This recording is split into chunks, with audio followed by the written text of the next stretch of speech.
très honoré d'être parmi vous cet après-midi, mais ne croyez pas que c'est un devoir pour moi.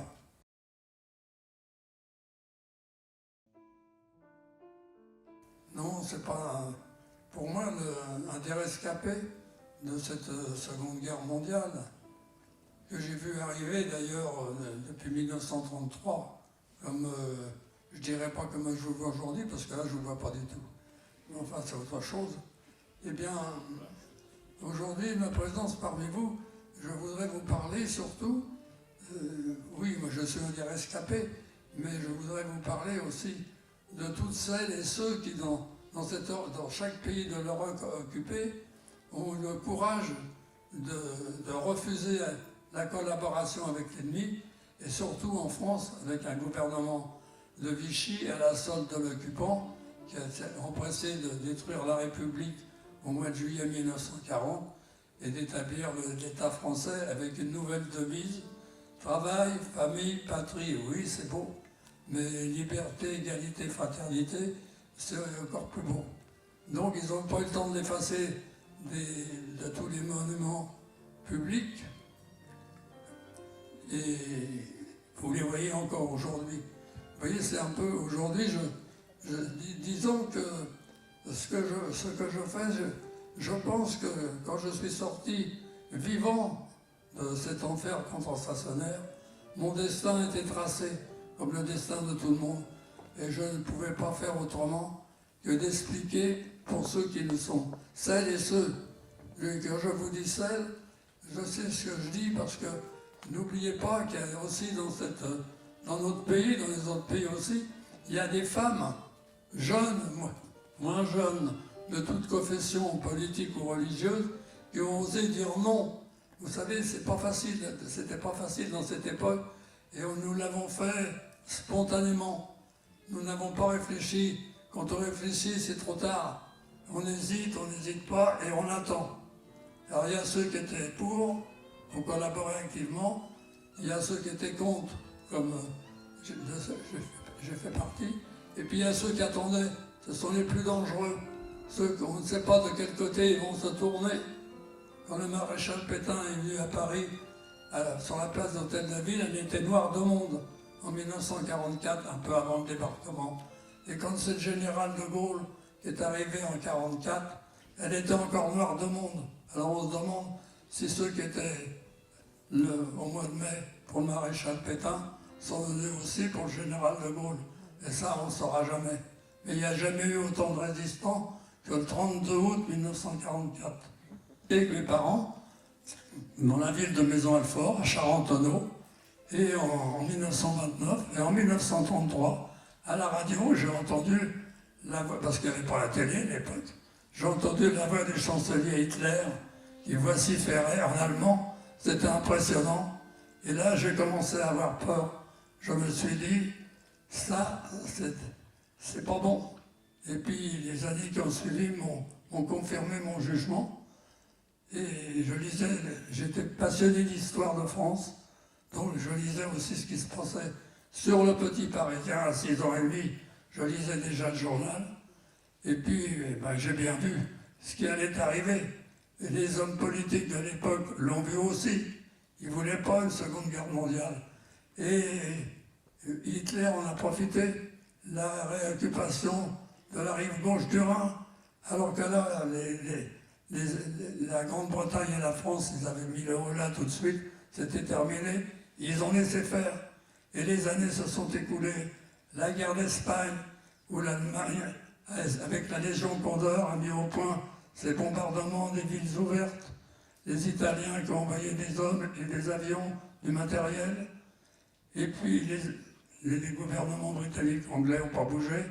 Ensuite, il y a eu la crise des Sudètes, 1938, Mussolini qui ramène son grain de sel, alors que la guerre était toute proche. Et là, ils se réunissent, ils oublient d'inviter l'URSS qui avait un traité avec la Tchécoslovaquie et qui avait demandé à la Pologne et à la Roumanie l'autorisation de traverser leur pays si les Allemands envahissaient la Tchécoslovaquie.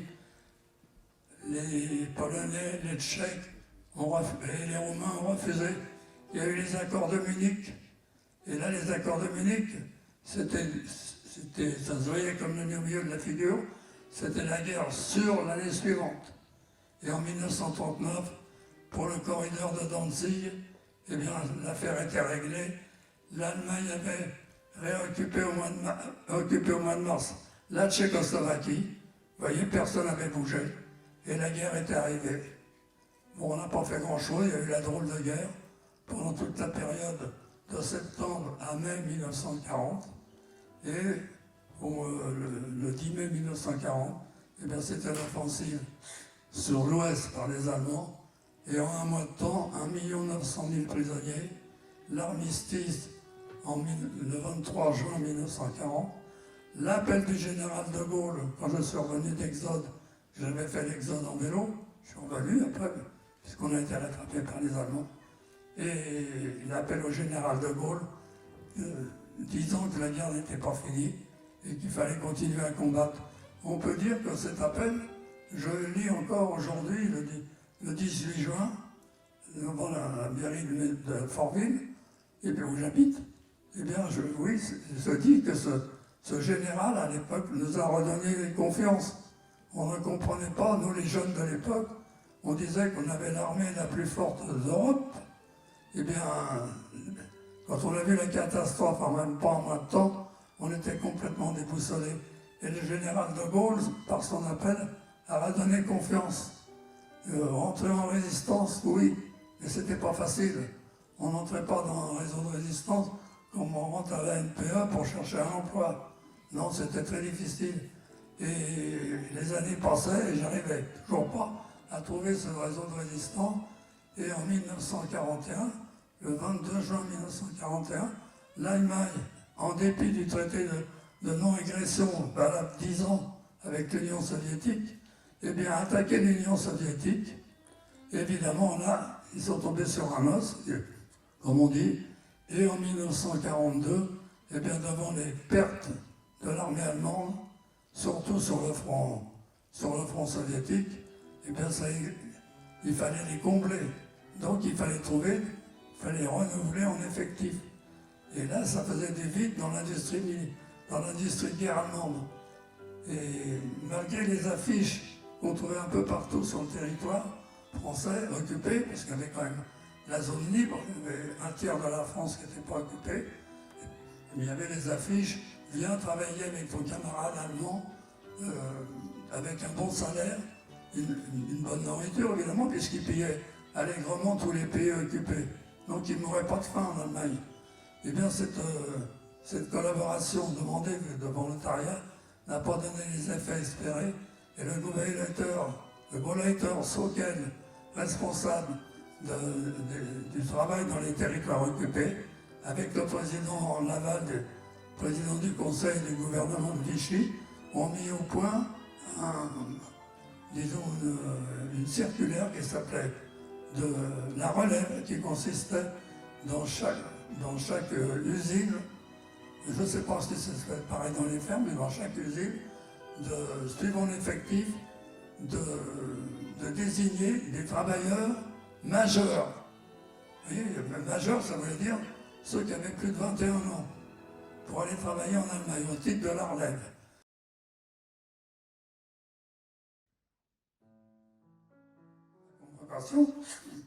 Ben, je ne suis pas parti non plus, je suis donc devenu réfractaire au STO et recherché par les autorités françaises, c'est-à-dire la police et la gendarmerie. Et c'est surtout la gendarmerie qui sont venus enquêter chez mes parents. Et puis, comme je n'étais pas parti pour travailler pour le STO, j'ai quitté, avant qu'ils viennent m'arrêter sur le chantier, je suis rentré chez mes parents.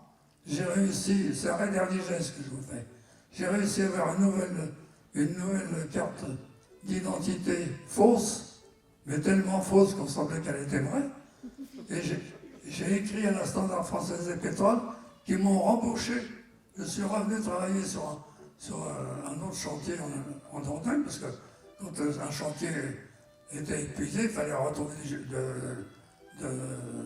du branchage ailleurs pour faire charbon de bois. Et là, au mois de novembre, j'en ai eu assez. je ne voulais pas repasser un deuxième hiver dans les bois. Je suis rentré à Paris, je suis rentré dans les francs-tireurs partisans. J'aurais trouvé un autre réseau de résistance. Je l'aurais pris pareil. J'ai pas hésité. Celui qui m'a enrôlé m'a dit, si t'es fusillé, si t'es arrêté, tu seras fusillé. Tu es d'accord? Bah, je lui ai dit oui, mais j'ai pas hésité, parce que si on hésite, on fait plus rien. Et donc je suis rentré dans ce réseau. Et le 31 janvier 1944, eh bien, le groupe était arrêté à la gare de Nogent-sur-Marne. Et moi, j'y étais pas, j'avais loupé le train. Il était arrêté par une des brigades de la préfecture de police. Cette fameuse brigade, c'était la PS2, il y a deux brigades. C'est cette brigade que vous voyez dans le film L'Armée du crime qui a arrêté le groupe Manoukian. Eh bien, c'est une de ces brigades. Et quand ils ont arrêté mes camarades dans le square de l'ancienne gare, et quand ils ont eu dénombré le nombre de personnes qu'ils avaient, il y en a un qui a dit « Où est Bill ?» Et Bill, c'était le surnom que j'avais à l'époque, dans la résistance. Et comme je n'étais pas là, eh bien, ils sont venus l'après-midi. Quand on quittait on perdait le contact avec le groupe, on avait des lieux de repêchage. Donc, je vais à un de ces lieux de repêchage à Créteil, à l'arrêt du 104.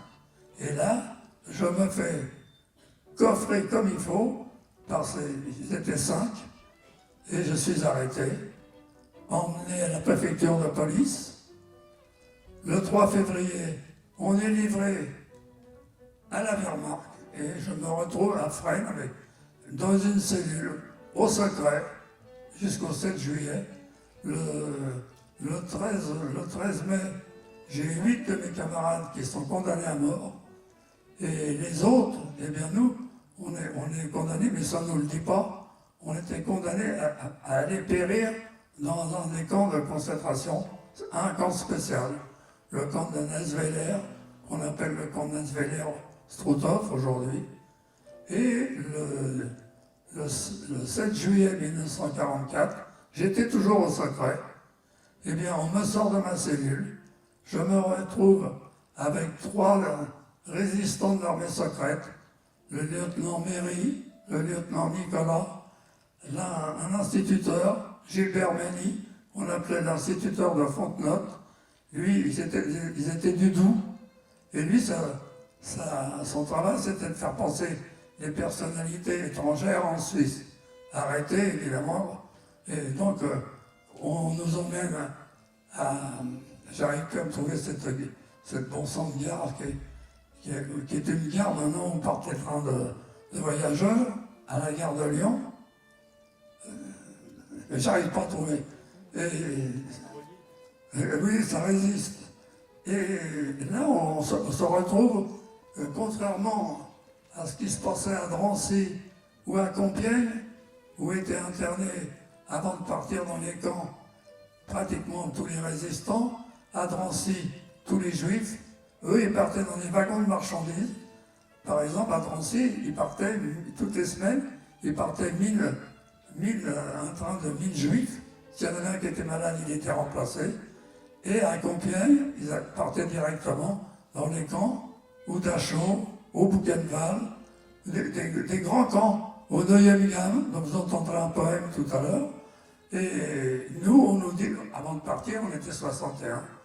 L'interprète nous dit, si il y en a un qui s'évade, on fusillera le restant.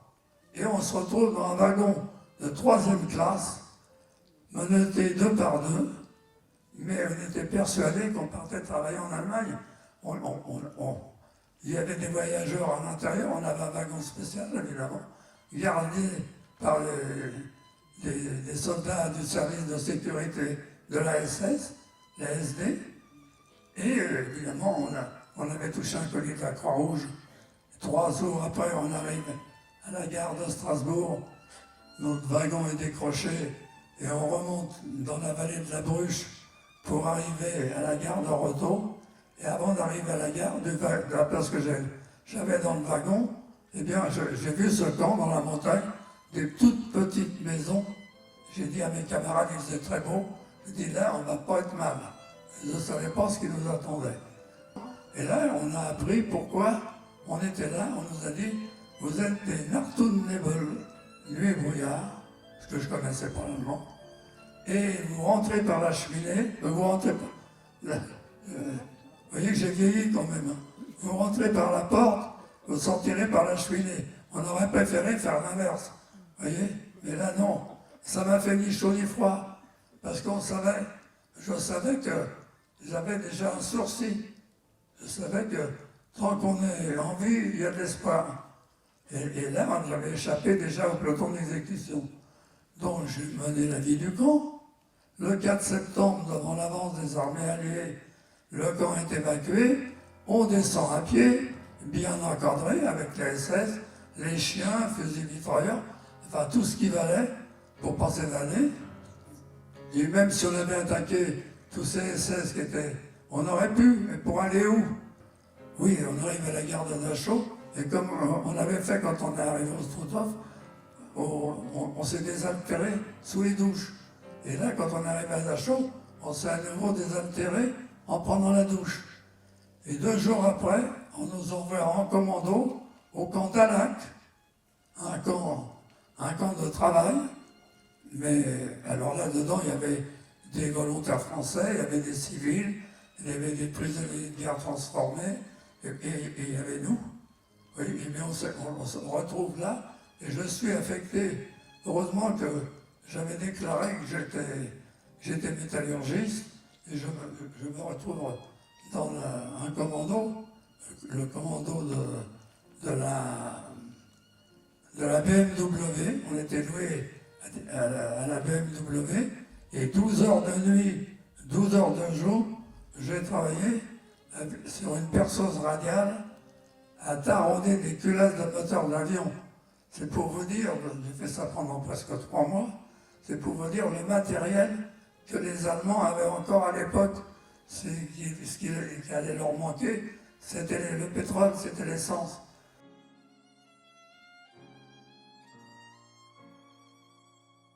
On se retrouve au camp de Dachau. Et là, évidemment, alors, qu'est-ce qu'on allait faire de l'eau? On nous avait dit, vous allez être gazé. Je ne sais pas, je ne pense pas qu'il y avait de chambre à gaz à Dachau.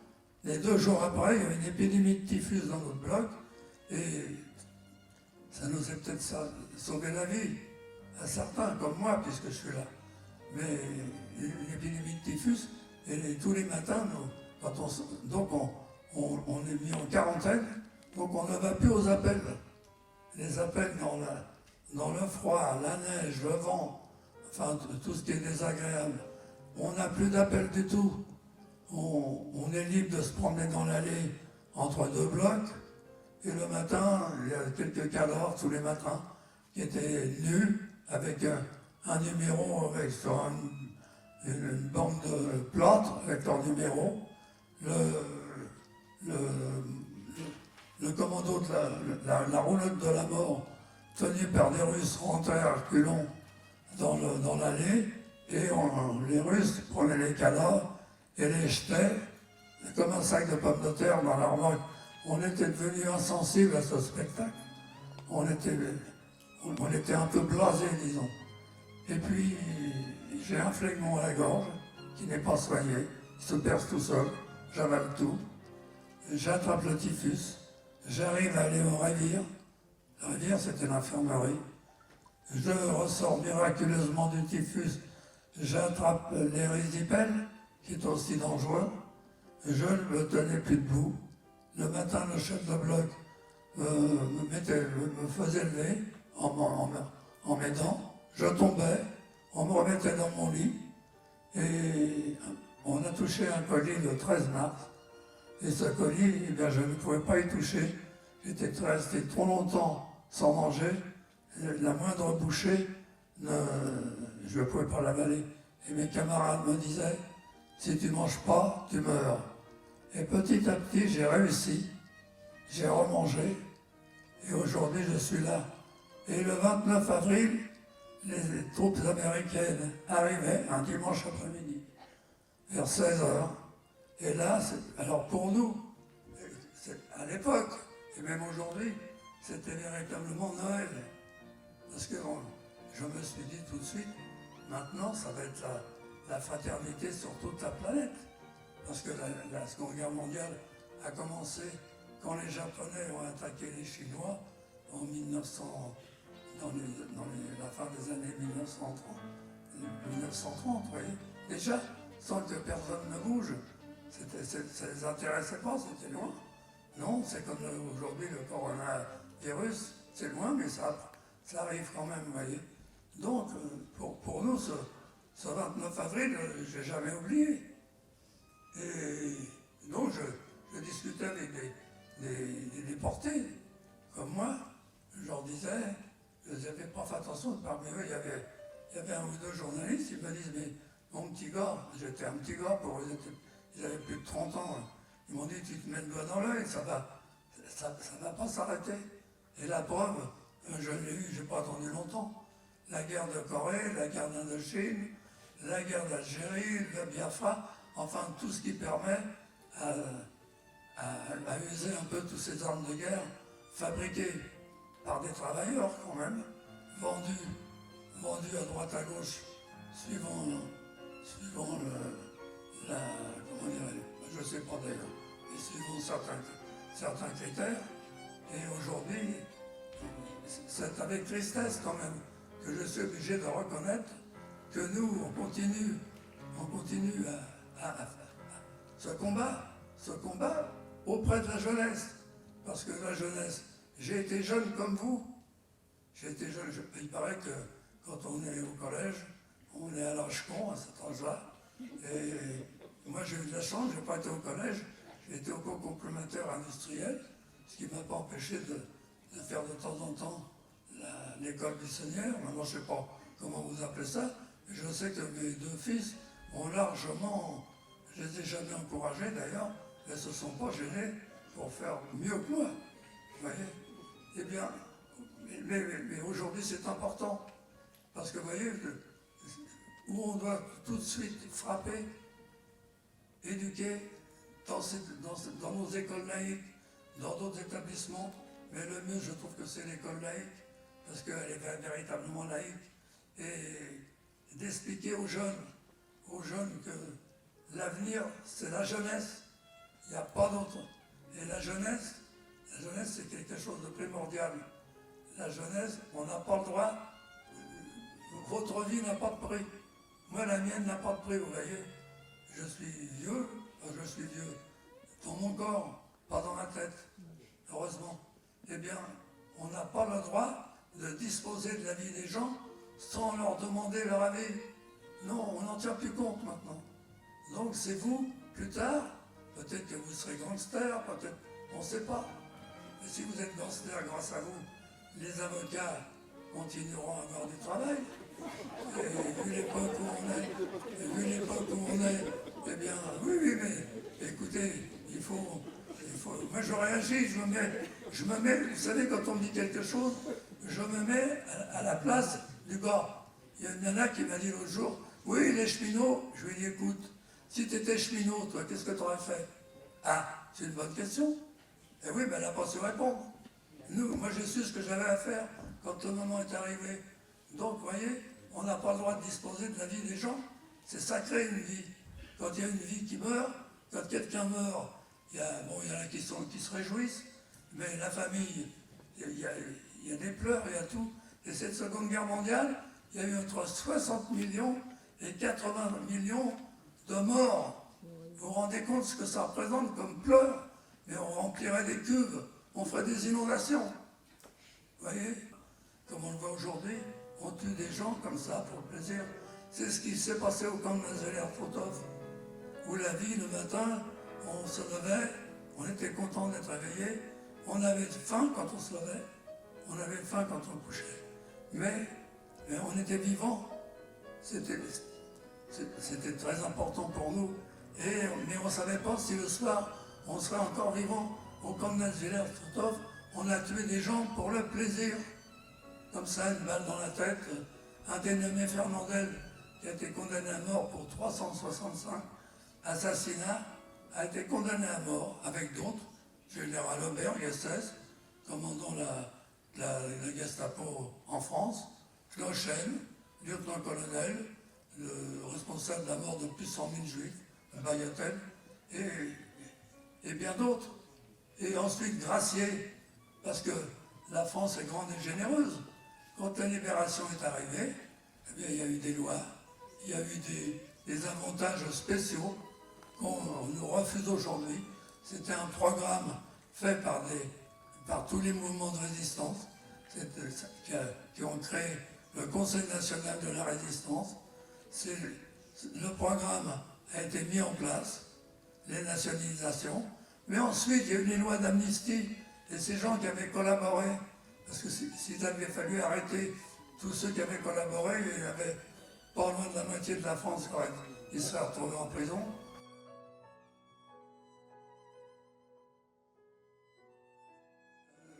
Comment dirais-je, je continue mon chemin de rescapé. C'est mon destin. Dites-vous bien une chose, j'ai 2 fils, ils ne croient pas au destin. Moi je dis, le destin, on a chacun notre destinée.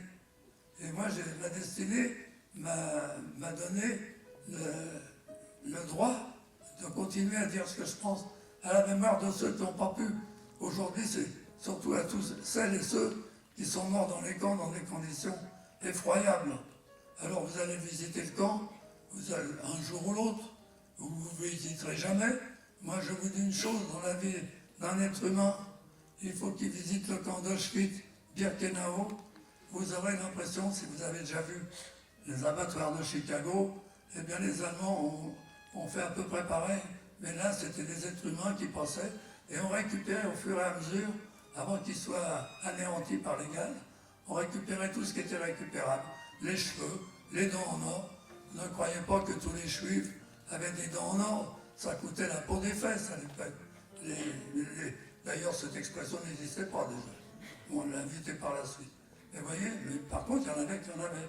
Et ceux qui avaient beaucoup d'argent, avant la fameuse nuit où on a brûlé les synagogues en Allemagne, eh bien, ils vendaient leur commerce et ils avaient le droit de partir à l'étranger. Les Allemands avaient prévu de les envoyer à Madagascar. Mais comme la guerre était là et qu'il n'y avait pas la suprématie en Méditerranée, ils se sont réunis à ONC au début de 1942. Toute une nuit, ils ont bataillé. Et ils ont sorti ce fameux programme d'euthanasie qu'on a appelé par la suite la Shoah, qui consistait à exterminer le plus vite possible tous les juifs qui étaient en état de servir à quelque chose. Vous voyez, alors là, on faisait quand même un tri. Et on disait à ces juifs qui arrivaient, à Birkenau d'ailleurs, on leur disait, vous allez rentrer dans la douche, on va vous désinfecter, vous déshabiller. Il y avait une salle avec des porte-manteaux. Regardez bien où vous mettez vos habits pour les retrouver quand vous sortirez. Et quand ils étaient rentrés, ça aurait dû leur mettre la puce à l'oreille, parce qu'il y avait des vieillards, il y avait des vieilles femmes, il y avait des enfants. Ils étaient tous réunis à poil sous la douche, et au lieu de voir arriver de l'eau, ils l'ont pas vu arriver, c'était trop tard. En 4 minutes, c'était terminé. Et les autres étaient condamnés à mourir à petit feu, en travaillant. Et si les nazis avaient gagné la guerre, un jour au Lutetia, j'étais avec mon habit rayé, il y a une juive qui me questionne. L'hôtel Lutetia, c'était là où était la Gestapo avant. Et ensuite, c'est devenu un centre d'hébergement pour les déportés qui revenaient. Donc on faisait une cérémonie. Et elle m'a dit, vous êtes tatoué, monsieur? J'ai dit, je ne suis pas tatoué, madame. Je suis français, je suis résistant. Elle m'a dit, ouais, vous, les résistants, vous êtes revenus plus nombreux que nous. Je n'ai pas voulu entamer une polémique avec elle. Je lui ai dit, écoutez, madame, si les nazis avaient gagné la guerre, je ne serais pas là aujourd'hui. Il n'y a personne qui sera revenu. Vous voyez, il n'y aurait pas eu d'amnistie pour nous. Il n'y avait pas d'amnistie. Ça n'existait pas. Et là, aujourd'hui encore, il y a encore des nostalgiques. Moi, je ne suis pas nostalgique du camp, mais par la pensée, j'y suis souvent. Vous voyez? Voilà, c'est simple. Et maintenant, vous pouvez poser vos questions. On va applaudir.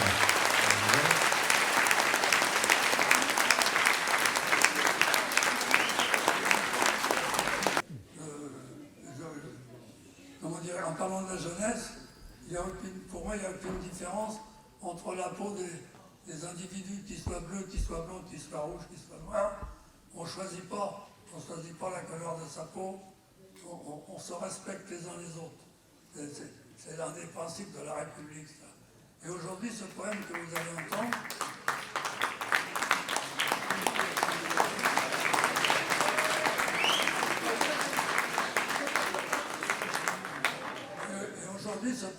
que vous allez entendre, c'est un résistant déporté, évadé d'Alsace.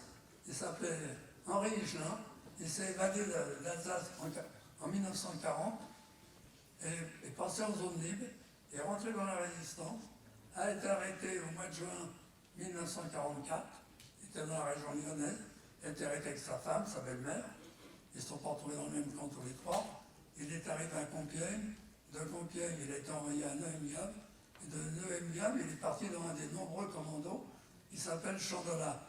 Et quand vous aurez entendu ce poème, eh bien ce poème, vous pouvez le classer dans n'importe quel commando ou camp de concentration de l'Allemagne nazie. C'était pareil pour tout le monde, tous les matins, tous les soirs. Et c'est mon poème préféré.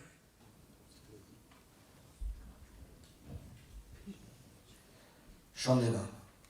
Souviens-toi, camarade, tu n'avais ni rire d'enfant, ni douceur de femme, rien de ce qui fait que ta vie te serait douce. Tu n'avais plus de nom. Ton nom, 34 953. Souviens-toi, Chandela, nom barbare, un bon commando, disait-il. Tu n'avais ni mouchoir, ni chaussettes, ni savon, ni serviette. Pour laver quoi? Avec quelle eau? Tu n'avais ni couteau, ni fourchette. Pour manger quoi?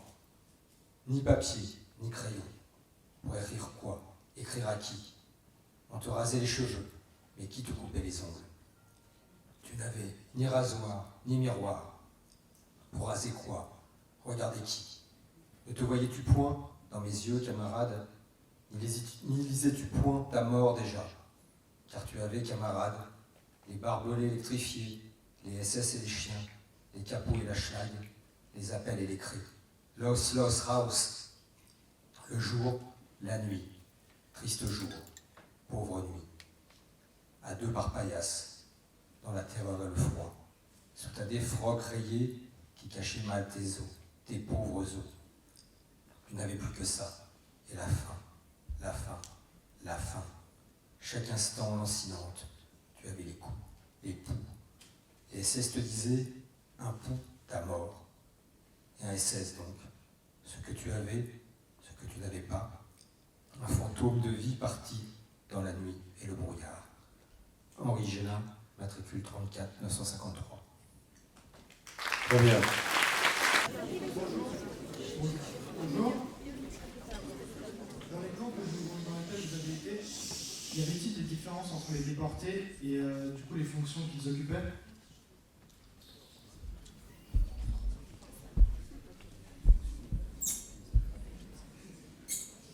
C'est-à-dire qu'il y avait ce que... Bon, on pourrait dire que c'était des plantes, mais il fallait quand même qu'il y ait des gars qui se soient mis en place par la direction du camp. Parce que les premiers camps, par exemple le camp de Netzeler-Struthof, eh bien, étaient dirigés par un droit commun. Et il y a eu une lutte interne qui s'est faite à l'intérieur des camps, parce que les droits communs, ça voulait bien dire que ça veut dire c'était véritablement des assassins en puissance. Alors eux, il n'y avait pas de pitié avec eux. Il y a eu une lutte dans tous les camps, et les SS se sont quand même aperçus, je pense, à la longue, que s'il y avait un chef de camp politique, un triangle rouge, nous n'étions pas considérés comme des résistants, nous étions des terroristes, des politiques. Eh bien, il y avait un meilleur rendement. Il y avait moins d'assassinats, disons. Parce que c'était quand même les SS, même s'il y avait ensuite eu beaucoup de chefs de camp, et la guerre Alcester, qui étaient des triangles rouges, et avec eux, la vie semblait, je ne dirais pas plus facile, mais on sentait qu'il y avait quelque chose qui changeait. Alors, par exemple, comme Netzeler-Struthof, quand les premiers Français sont arrivés en 1943, le camp de Natzweiler, c'était un camp qui était réservé depuis 1943 à recevoir tous les NN européens qui arrivaient au camp, alors qu'avant ils arrivaient à Inzert, en Allemagne. Donc, alors que Natzweiler était en France, en Alsace, mais à un endroit défiant toute concurrence, ils pouvaient faire ce qu'ils voulaient à 800 mètres d'altitude. Donc, depuis 1943, eh bien, tous les résistants qui étaient condamnés à la déportation, à l'internement, eh bien, arrivaient au camp de Natzweiler. Et les premiers Français, il y a eu 3 convois qui sont arrivés, le 9 juillet, le 11, le 14, je crois, et des convois de 58. Le premier qui est arrivé, le lendemain de son arrivée, le 10, après-midi, eh bien, on a réuni, après le déjeuner, disons déjeuner, oui, la gamelle de soupe donnée, eh bien, au lieu de repartir au travail, pour ceux qui avaient un travail, eh bien, on a regroupé ce commando et on leur a fait subir une épreuve que même Dante n'aurait pas osé faire, n'aurait pas osé inventer. Eh bien, à 5h, vers 5h du soir, entre 5 et 6h, ces 58 personnes étaient tous étalés sur le gazon. Ils avaient à transformer d'un mirador qui était à la sortie, à l'extérieur du camp. Vous le verrez si un jour vous allez au camp depuis la petite place d'Appel, et avant d'entrer, il y avait un tas de granit. Ils ont été obligés de le monter, du granit de toute dimension, de les monter en courant, alors que la stabilisation de la pente n'était pas finie, le camp n'était pas fini non plus, de monter en courant ce bloc de granit et d'aller le mettre de l'autre côté, du côté des baraques de l'infirmerie. Ça a duré tout l'après-midi, mordu par les chiens, frappé à coups de bâton ou de manche de pioche, enfin tout ce qui servait au SS et au capot. Et évidemment, le lendemain, l'histoire dit, ils ont été obligés de reprendre ce granit le lendemain matin et de le remettre où ils l'avaient pris la veille. Vous voyez, c'était véritablement, ça servait à rien. C'était un plaisir pour eux. Et ces gens ont tellement souffert que le second convoi qui est arrivé, eh bien, quand ils se sont perdus dans quel état étaient leurs camarades, ont décidé de les aider. Donc le matin, et au lieu d'aller chercher parce que sinon, pour avoir le café, c'était pas du café, on ne sait pas ce que c'était, mais c'était bouillant. Il fallait le chercher aux cuisines dans des marmites norvégiennes. Ils ont pris la place de ses camarades et c'est eux qui ont été chercher comment dirais-je, cette boisson. On a une autre question?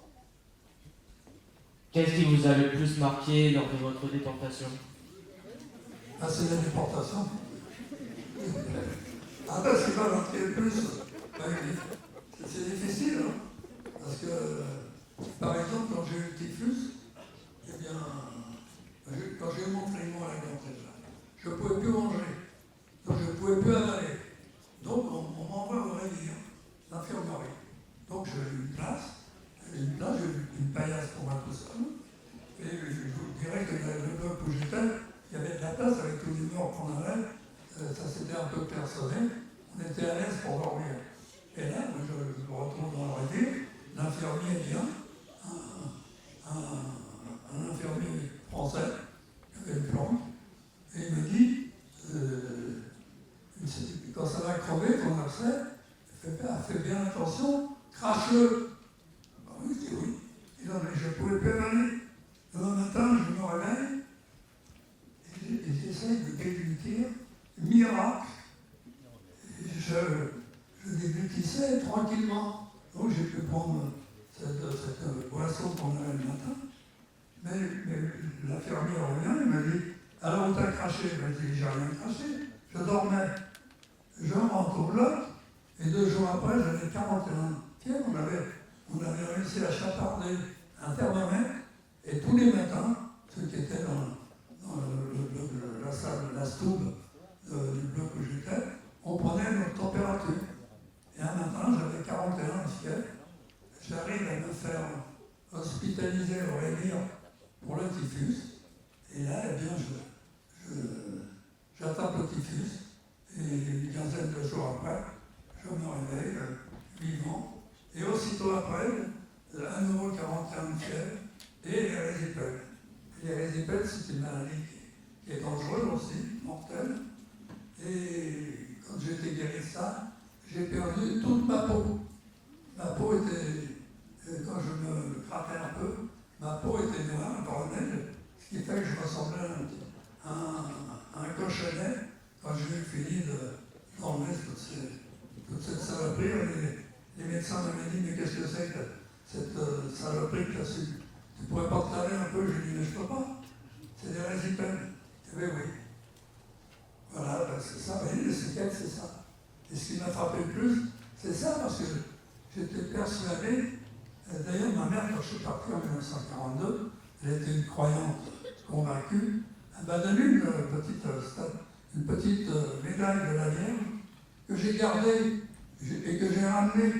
Mais avant, quand je suis parti pour le rêver, j'avais un de mes camarades à côté de moi qui était chef d'un maquis dans la Nièvre. Je lui dis, Géo, je te donne la petite médaille et si tu t'en sors, ramène-la à mes parents. Il me l'a rendue 30 ans après.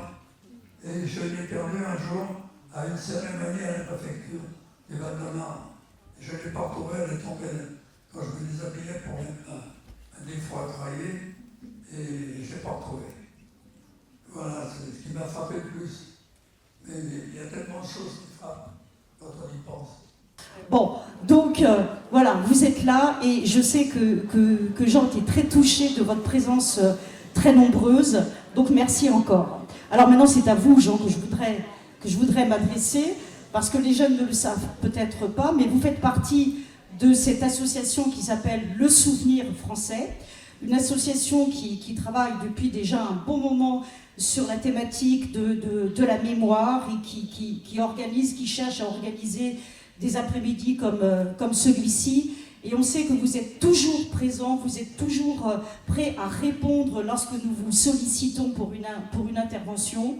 Donc à ce titre, on voulait vous remercier d'abord, vous remercier du fond du cœur, mais aussi vous remercier par des cadeaux que vous méritez assurément, en attendant d'être commandant de la Légion d'honneur. Vous nous avez dit que ça allait bientôt arriver, mais au moins vous aurez déjà ceci. Alors, deux choses. Un livre sur l'histoire du souvenir français. Mais vous la connaissez, l'histoire, mais je pense que vous y trouverez quand même plaisir à lire et à regarder toutes ces belles images qui racontent donc l'histoire de notre association. Et puis, au-delà, je pose le livre, au-delà du livre, je vous remets une médaille d'honneur, qui est plus précisément une plaque d'honneur.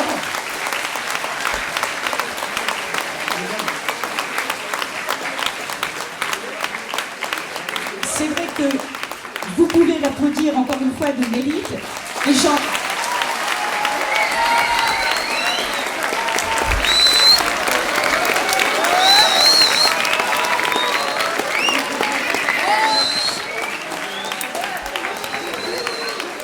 Juste pour terminer, vous savez, la devise de notre association, c'est à nous le souvenir, à eux l'immortalité. Alors j'ai envie de dire à vous le souvenir, c'est-à-dire c'est maintenant vous, les jeunes, à prendre la relève, à ne pas oublier ce qui vous a été dit cet après-midi, à en parler autour de vous et à vivre de ce souvenir.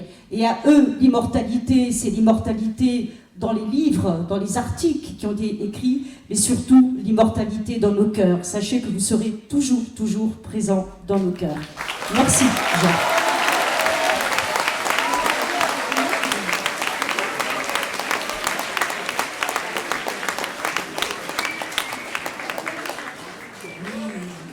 Je voulais vous dire quand même, je suis très honoré de cette marque de sympathie et d'honneur, mais je voudrais terminer quand même par, disons, un peu d'humour.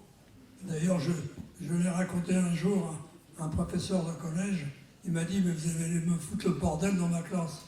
Parce que j'étais dans la CM2 et une jeune fille me demande « Monsieur, comment devient-on résistant ?» On ne m'avait jamais posé la question, vous non plus. Je lui ai dit « Écoute, c'est pas compliqué, c'est la première fois qu'on le faisait. Ton père ou ta mère te demande de faire quelque chose. Tu ne le fais pas, tu deviens résistant. »